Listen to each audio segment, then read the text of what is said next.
Oasis Audio presents What the Heart Sees by Kathleen Fuller. Stories included are A Miracle for Miriam from an Amish Christmas, A Place of His Own from an Amish Gathering, and What the Heart Sees from an Amish Love.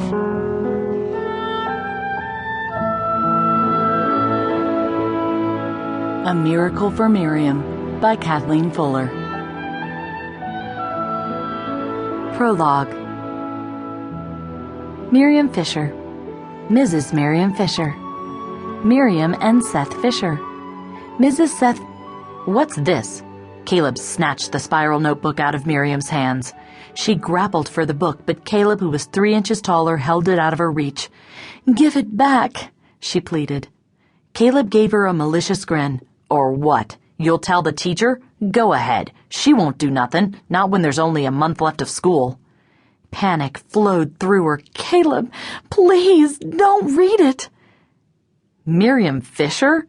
He glanced up from the page, looked at Miriam, then guffawed, his laugh bordering on a donkey bray.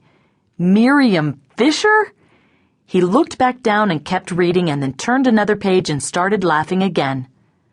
Miriam wanted to die. Right there in the middle of the schoolyard, she prayed the earth would swallow her whole. It did not. Instead, she watched with horror as Caleb ran across the playground to the object of her affections, Seth Fisher, and interrupted the game of bare-handed baseball he was playing with his friends. Caleb thrust the notebook in front of him. Miriam had harbored a secret crush on Seth since 6th grade, but never dared tell anyone, not even her best friend Hannah. Now they were both 14 and near the end of their 8th grade year. Soon she wouldn't get to see him every day, to watch him from across the classroom, pretending to be engrossed in her schoolwork when all she could think about was how good-looking he was. For 2 years she hoped he would notice her. For 2 years she had spent her recesses not with her friends, but sitting in the corner of the schoolyard journaling her dreams in her notebook. She couldn't breathe as she watched Seth take the notebook and thumb through it. His expression never changed while he glanced over page after page filled with crudely drawn hearts and their names written in various combinations. Her palms grew slick as he looked up from the notebook and caught her gaze. He tossed the baseball to one of his buddies and made his way toward her. Her legs began to buckle. She had expected him to laugh like Caleb, but instead he strode across the playground, his dazzling blue-eyed gaze never leaving hers. Was it possible that he secretly liked her too? That he, like her, had been afraid to admit it? The thought of it brought a whole new wave of emotions flowing over her. Could she really be Mrs. Seth Fisher someday?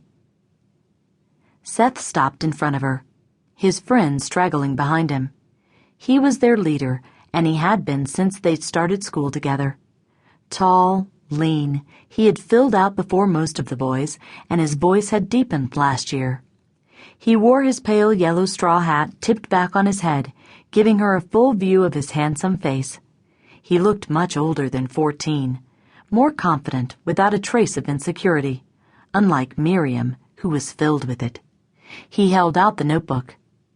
"This yours?" Pushing up her glasses, she nodded, her tongue suddenly too thick to formulate a verbal answer. "Here, take it." But when she reached for it, he jerked it out of her grasp and dropped it on the ground. Stepping square in the middle of it, he said, "Four-eyed beanpole." Then he kicked the notebook at her and laughed.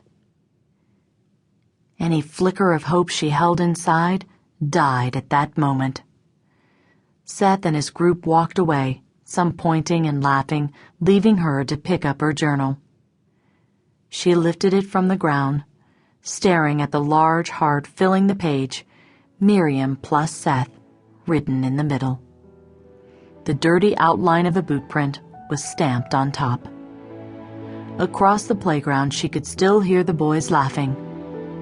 Seth looked at her and circled his fingers around his eyes. Four-eyed beanpole.